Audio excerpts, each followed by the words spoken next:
পুঁচকে হাতির জাদুর বেলুন। এক ছিল ছোট্ট হাতি, তার নাম পুঁচকে।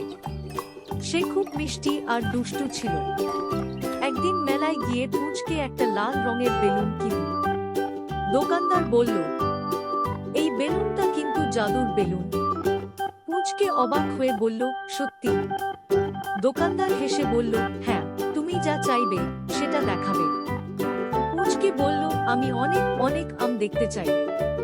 হঠাৎ বেলুনটা চকচক করে উঠল, আর আকাশে ভেসে উঠল বড় বড় আম গাছ। পুঁচকে খুশিতে লাফাতে লাগলো।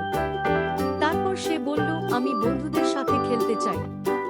সঙ্গে সঙ্গে তার সব বন্ধু হাজির। সারাদিন তারা খেলল, নাচল আর মজা করল। সন্ধ্যায় পুঁচকে বলল, সবচেয়ে ভালো জাদু হলো বন্ধুদের সাথে আনন্দ করা। বেলুনটা তখন আস্তে করে আকাশে উড়ে গেল, যেন বলছে, সত্যিকারের জাদু তোমার মনেই আছে।